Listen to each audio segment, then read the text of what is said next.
Cooks for Kids is brought to you by the National Food Service Management Institute at the University of Mississippi. Welcome to Cooks for Kids. I'm Charlotte Oakley, the Executive Director of the National Food Service Management Institute, located at the University of Mississippi. You are about to see one in a series of Cooks for Kids programs produced by the Institute to celebrate the fact that healthful food for children can and should happen everywhere.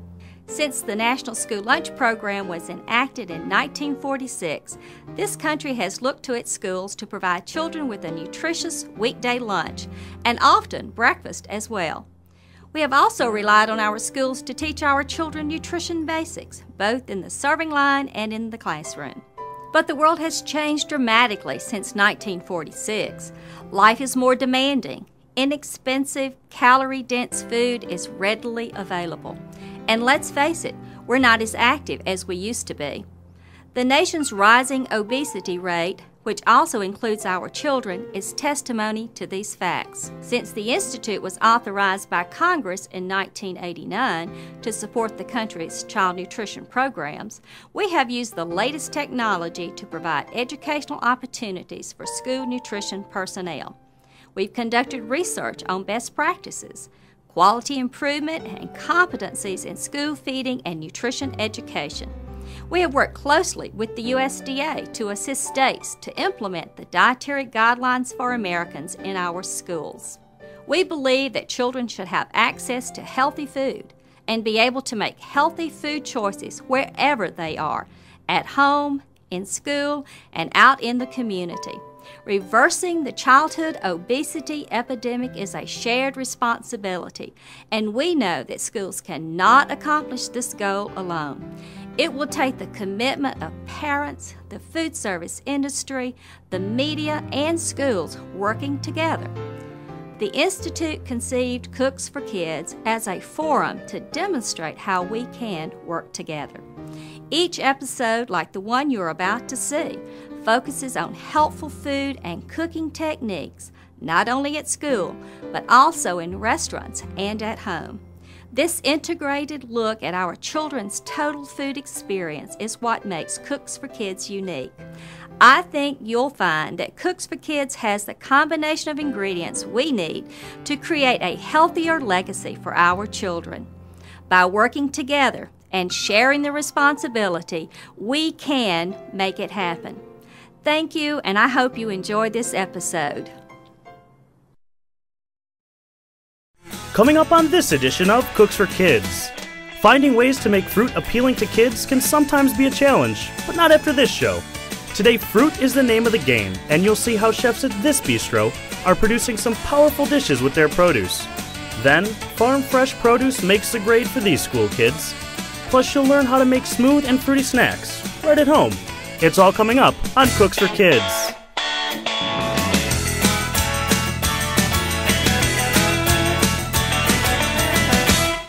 Hi everyone, and welcome to our very first episode of Cooks for Kids, the show that travels across the country, finding the coolest ways kids are eating healthy. I'm your host, Greg Mezzi. Now, whether you're in charge of a school lunch program, a parent, or chef in a restaurant, you know that planning and preparing healthy meals for kids isn't always easy. That's why the National Food Service Management Institute is bringing Cooks for Kids right to you. NFSMI is all about promoting excellence in child nutrition, and what better way to do that than learn the tasty tricks of the trade right from the pros. What do you say we head out west in our quest for serving healthful and appealing fruit dishes to kids? Our first stop today brings us to Portland, Oregon. Now, the locals say if you combine big city excitement with small town charm, you've got Portland. And you don't have to be here long to see why it's called the City of Roses. These beauties certainly stand out. Something else that is outstanding in this picturesque city is Capril's Bistro. Capril's has been owned and operated by Capril and John Pence for the past 15 years. They've authored several books on cooking and even host their own cooking show.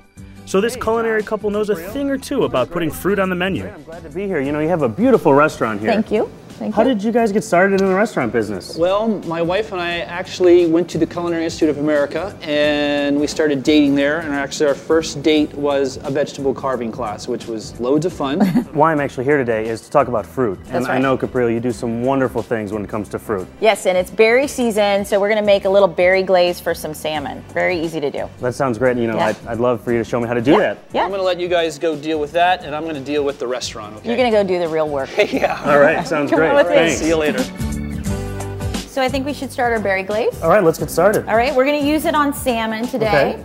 But you could use it on a pork tenderloin or a chicken breast or chicken strips. I mean, you could really use this glaze for just about anything. So it's really versatile, which is great. Very versatile and right. very easy. Great. Well, I let's promise. get started then. All right. So we're gonna put a little olive oil, a little extra virgin olive oil in our pot. I have a couple cloves of garlic I'm gonna add in, and then 1 shallot, about a teaspoon of fresh ginger. And I kind of just like to saute that to kind of release some of the strong odors and kind of mellow it and start to get it started. And then what we're gonna add is our berries. These berries here. So we're gonna use boysenberries today. So I use 2 pints of berries that I rinse gently. Okay. And then we just throw those in, and then this is a little bit of honey. I find when I would cook for my kids, if it would be slightly sweet, it kind of would induce them to try it. Then I'm gonna put a couple of cups of chicken stock. This is homemade chicken stock. Okay. And you could use any kind of stock. Yeah, you can use whatever you happen to have around. Okay. And then for this, what I do is I just turn the heat up nice and high, and we're gonna reduce it by about half. It's pretty straightforward. You can make a big batch of it and then heat it as you need it to. It'll last a couple weeks in the fridge. So Well, that's great. Yeah, it's really easy to have around. All right, so now what we're gonna do is we're gonna get a nice little sear on the salmon. So I'm gonna get this pan really hot, and All right. I bet Season that up? Yes, that would All be right. perfect. You could just bake it simply with a little bit of butter and salt and pepper. So it doesn't have to be more this restaurant style sear. Okay, but you want a good and hot pan, and you're Yes. gonna get a really If you nice are gonna on sear it, then sear it right. yes. And the other thing with this is that you can pre-sear it and then just put it on a sheet pan, and then it could go in the oven later. So you could you pre-sear can do a lot of everything. them. Yes. That's And great. you can have it done way ahead of time. All right, do we need to season the other side? Yes, and I'm gonna grab a pair of tongs here. And part of the reason why I like to sear it and then have it go in the oven is that you get this nice little crust on it, and then when it goes to the indirect heat, it stays nice and moist. Okay, because you lock all those juices in Yeah, yeah. And so what I find with my children, once I got them to start eating fish, they're really particular about it being dry. So they want it cooked through, but they don't want it overcooked. That might be just my Cooked case, the but right way. yeah, yeah, exactly. there. Well, they're pretty smart then. Yeah. And kids really like fish once they start to eat it. I think they're kind of a little intimidated by it, but Sure, it's a new thing. if you do something like this berry glaze, then I think you have more of a chance to get them to try We to make eat it fun too, because Yeah. kids love berries. Yeah. So to make food fun is really what it's all about. And you can also garnish your salmon with some fresh berries once it comes out of the oven, once we put it on the plate too. So I you bet can, that's beautiful. Yeah, I find with kids, if you just keep things a little not so spicy, not so over seasoned, but seasoned. You remember their palates haven't been Developed, sort of, yeah, exactly. or They haven't had a tortured chance like to- ours. Exactly. Yes. Exactly. All right, so what I did is I took our glaze once I cooked it down, And you and have some I strained? just that's all I did is strain it. That's beautiful. And Look then I at that color. added a little bit of salt and pepper to it, Okay. and then we'll put a little bit of sweet soy in. And I This just is put a beautiful. tiny little bit in, Okay. just a little. Just gonna finish it off a little bit. One of the things when you do it savory, you have to make sure it stays savory, that Mm-hmm. it's not too sweet, because then it does start to get a little weird as far as Why am I having dessert on my salmon? Exactly, Exactly. So that's why I put the garlic in. That's why the chicken stock's there, because Okay. it helps to make it more savory. And we use a lot of berries in our stuff at the restaurant. So you want to grab a spoon and let's taste this. Sure. Now you just added a little mustard Just there. a tiny little bit of mustard, because with the sweet you have to have enough acidity. So these berries have been so sweet that we have to make sure there's a nice acid level there, so it's again not like dessert, not Balance like it out. candy. Yeah. Okay, let's give this a try. And it's just, see, it's got that nice, it's nice and thick, it's coating the spoon. Oh yeah, what a beautiful sauce. Just really, really Give this pretty. a try. Oh, that's good. That's really good. And you could freeze this too. Oh, So if you wanted to make 2 gallons of this, when they're in season. and then freeze it, and then pull it out and have it just in a gallon container and warm Ready it to up. go. Yep, be That's perfect. That's so important to have food that's simple and easy to do, Yep. but still delicious and healthful at the same time. Yeah, and berries are so good. They're just packed with all kinds of vitamins, and Oh, yeah. they're just absolutely wonderful. Well, and I think this takes, berries, like I mentioned before, to a whole nother level. Just really, with all the different flavors that you add, just really elevate the berry. yeah, people that are cooking for kids are cooking for the most important people. Exactly. Not Well, me in the kitchen at the restaurant. It's the people that are cooking for kids. And we're all really just, cooks for kids when it comes down to it. Yeah, and they're the ones that are going to take care of us. We got to take care of them. Take care of them now so they Yes. can take care of us later. Yes. Which is great. So there's our beautiful piece of salmon. Oh, look at that. We'll put the glaze over. That is beautiful. And then we want to put some berries around the, Sure. Any preference? yeah, whatever you feel like there. All right, let's get a couple of these. And I like, Raspberries. for kids, I like to use mint if it's appropriate for the sauce, because it's something that they're familiar with the smell of, and it kind of has a sweetness to it also.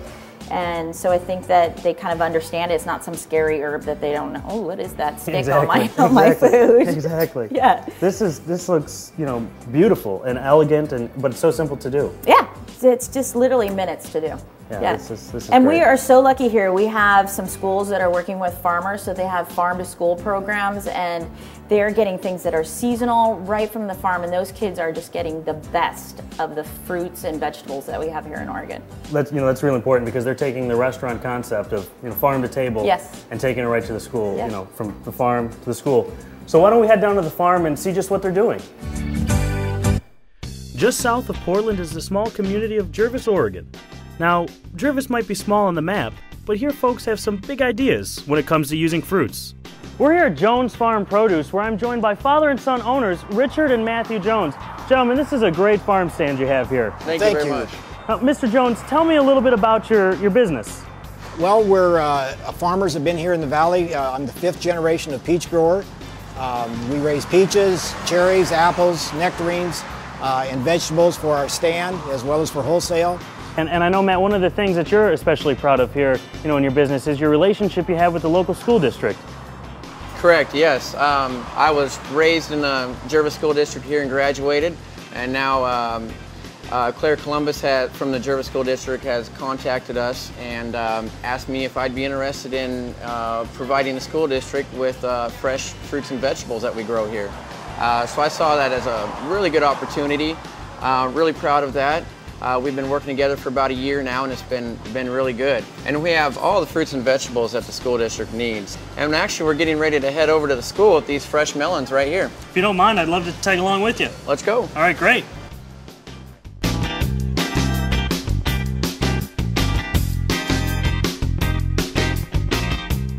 Joining us now on Cooks for Kids is Claire Columbus, Food Service Director at Jervis School District. Claire, thanks so much for joining us on Cooks for Kids today. Welcome, Greg. We're so glad that you could join us today. Claire, I've heard that Jervis is really a special place. What makes it so special? You're right, Greg. Jervis is a special place. We're a small, rural, farming community located in the heart of the Willamette Valley here in Oregon. We have just under 1,100 students. Now, with just under 1,100 students, I'm sure that you have a strong community support behind all your efforts here at the school. Yes, we do, Greg. We have the support of our school board, our school administration, and we all feel that, as well as the community, and we all feel that healthy children are ready to learn. Claire, earlier in the show, I had the opportunity to meet Farmer Jones, and I know he's someone that you work really close with, developing your farm to school initiative. How did that all come about? You're right, Greg. About a year ago, I went to a food service training on farm to school, and it gave me the idea that here we have farmers in our valley that we could utilize. Jervis, because of its size, doesn't have any large businesses that we can partner with. So I went and talked to Farmer Jones, and we began buying produce from him. How do you incorporate some of the great produce and the great fruits that he's growing over at his farm onto your school menu? He has some great stuff. We are using fresh melons and fresh fruits that are in season, lots of apples, fresh vegetables, tomatoes, and we've featured on our food variety bars each day, and the kids love it. And they can self-select the fruits that they want and the vegetables. That's really great. Claire, what's on the menu for today in terms of fruits? Today we are offering our Fruit Pico de Gallo, which features fresh melon and also strawberries. That's great. Can we see how it's done? Sure, let's go back to the kitchen and see what Linda's doing. All right, this way? Okay. Let's go. Hi, Linda. Hi, Claire. I'd like to introduce you to Greg. Hi, Greg. Welcome to my kitchen. Hi, glad to be here. I was just wondering if you could tell me how you're incorporating fruit on your school menu. Well, today we're having a Marionberry cobbler. What's a Marionberry? It's a cross between a blackberry and a boysenberry. It's really sweet, but it has like a little kick of tartness to it. I bet that's great in a cobbler. How do you make that? It's very easy. We just take the berries and sweeten them and thicken them on the stove, put them in our pan, put some muffin mix and a little bit of melted butter drizzled over the top and some sugar and cinnamon, and bake it for about 35-40 minutes at 350.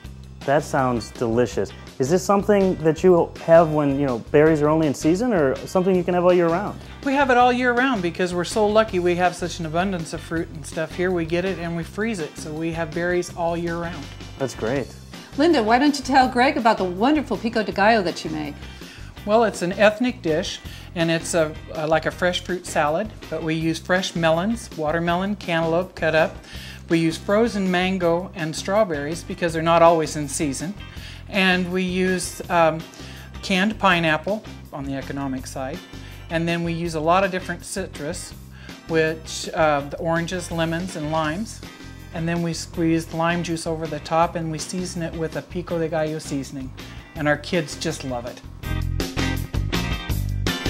It's really important for the kids to get their fruit because it's one of the main food groups, and the kids have to be using their minds and they're running around, and so they need their energy and all that good stuff. So, and the fresh fruit, of course, it's delicious, so it makes it easier for them to get what they need from that fruit. So it's important that they get the fresh fruit, and the kids love it, and I love it. I like the pico dish. It's really good. It has a lot of fruit in it, and cantaloupe and strawberry and lemon and watermelon. And it's a kind of fruit that makes you have stronger muscles. The things in the Jervis District that are the most important to us, of course, are our students.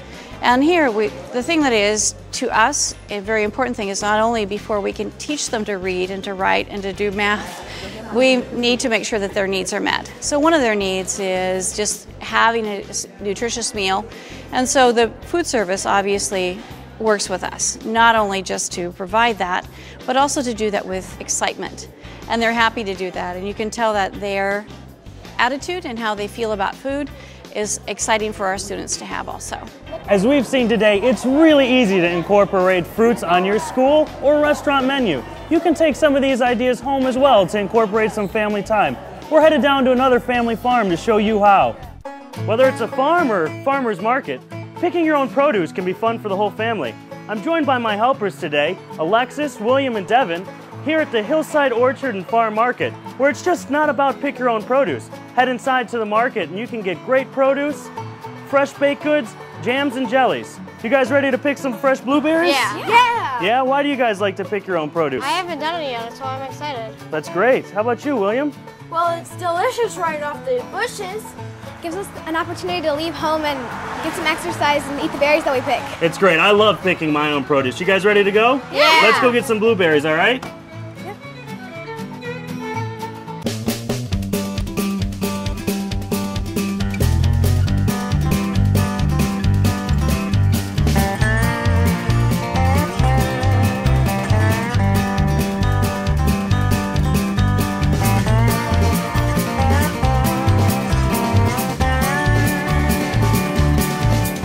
Great job, guys. Why don't we head back to the house and make some great after-school snacks with these blueberries? Sounds great.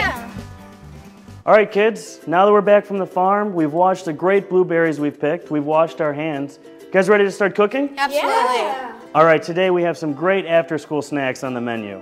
Our first one that we're gonna make is a blueberry and banana smoothie.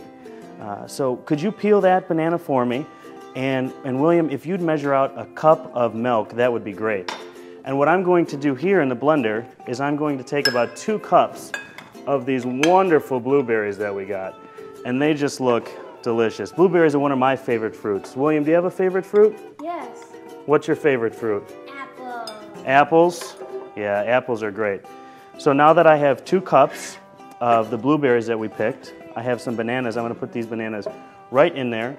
And if you could pour that milk in there for me, that's great. And then the other thing we're going to do is we're going to add some yogurt.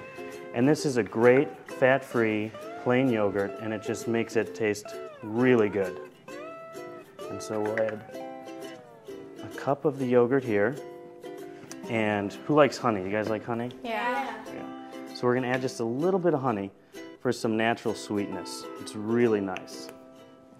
And what we'll do is we'll just put this right here on the blender, put the lid on, and you always want to make sure the blender's at low speed before you start it, because if not, it's going to go all over the ceiling, and that's not fun. And cooking at home should be a lot of fun, so that's what we're going to try to do today. So we'll turn the blender on.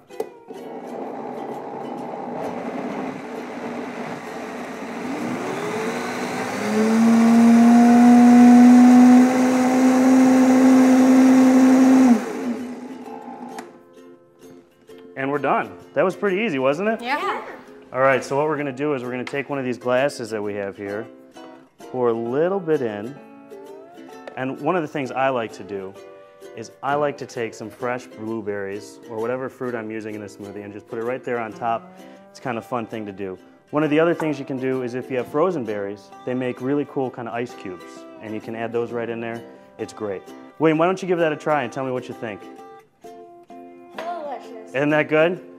Great. One of the next ones we're going to do is we're actually going to make a smoothie with frozen fruit. We're going to take some frozen strawberries and some bananas. Would you mind peeling me 2 more just like you did?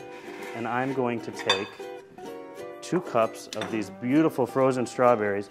And one of the great things about frozen fruit is if you pick fruit like we did today and you can't use it all, you can take it home and you can freeze it and you can have it all year round. So that's why I like using the frozen fruit. It's just really nice. And William, would you mind measuring me about a ½ cup or so of the orange juice there? All right, so we'll put our first banana in here. And this is a really delicious, delicious smoothie. And one of the things we're going to do is we're going to use yogurt in this one too. So I'm going to go ahead and put in the cup of yogurt. And just one more little scoop there. If you could toss that banana in, pour that orange juice in. Now, Devin, do you have a favorite fruit? Yeah, I like pineapple. Pineapple? Well, good. That's the next smoothie we're going to make. But right now, we're just going to put this lid on here. I'm going to make sure it's on low, and I'm going to turn this on, and we're going to have a great smoothie here.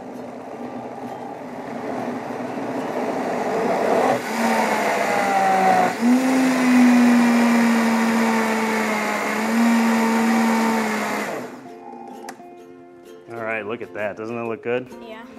Yeah, so we'll grab this glass right here. Oh, look at that. And then just set that off to the side. And something that's great, if you make, a little extra smoothie, you can actually save that for later, and you can have it during the day or at night, anytime you want, really. Why don't you give that a try, Devin? Yummy. Isn't that good? The next smoothie that we're gonna make is probably my favorite. It's a Peachy Breeze smoothie. And I call it that because we use some tropical fruit and we also use peaches. But the great thing about this smoothie is it's all canned fruit. So if you would mind straining the fruit out for me and putting it in that glass bowl, and William, if you could measure out about a cup of orange juice, I'd really appreciate it. And what I'm going to do is this one actually uses ice. So I'm going to add about a cup of ice. And this is a great frozen one. This is a great summertime drink or just an all-around drink when you're hot. And if you get some ice on the counter, you just kind of set it off to the side there. All right, so see, we'll take some of this and we'll pour that pineapple, and this is just 1 can of the pineapple, and then the peaches. And what's great is if you get the fruit that's packed in the natural juices, it makes delicious fruit for smoothies. And you can save some of that juice and you can use it. Actually, you know what we're gonna do? This is gonna make a lot, but we can use it all the time. And we can save it for for this afternoon or later tonight, or we can have it tomorrow even, is just add a little bit of this juice here, just because it's got all those great flavors in. And then if you could add that orange juice, that's great. Put that here on the blender. Just put the lid on top and we'll blend it up.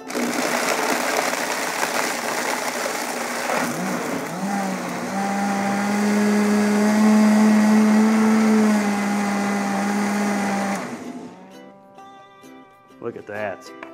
Now, wasn't this easy? Yeah. I'm actually going to pour myself a glass because this is one of my favorites. So now that we have this, I like to garnish this one with a little bit of fresh raspberry because I just think the yellow and the red look so pretty together. And it just makes a really great combination. So I take some fresh raspberries, put those right on top. Take some more fresh raspberries. Right on there. Alexis, why don't you give this one a try? Tell me what you think. It's good. Isn't that good? That peach and that pineapple, yeah, and all those great flavors. And just the natural sweetness of the fruit is all you really need. So what do you guys think? These smoothies easy to do at home? Yeah. You think you're going to try some out after school sometime? Definitely. All right, well, some of the other great after school snacks that we have are fruit and yogurt parfait. I took actually some of the blueberries that we picked with a little bit of fresh yogurt and some great granola and some other berries. You can really add any kind of fruit to the fruit and yogurt parfaits and it's great. And also we have a fruit and cheese tray. We use dried fruit actually, and we have some fresh sliced apples. And you can take and you can get a chunk of cheese from the cheese shop, or you can get individually wrapped cheeses. And the dried fruit though is really what I like because it's some of your favorite fruits. You can have it all year round if it's not in season. If you want to check out any of these recipes you've seen on the show today, head to the website, nfsmi.org. Here's what we're cooking up on the next Cooks for Kids, a plan for perfect pasta. First, we'll find out the secret ingredients this chef is using to add some zing to her pasta dishes. Then, these kids are really using their noodle when it comes to good nutrition. Plus, your chance to learn how to prepare perfect, healthful pasta, just like the pros. That's all the time we have for today. Hope you had some fun and learned a little along the way. We'll see you again next time on Cooks for Kids.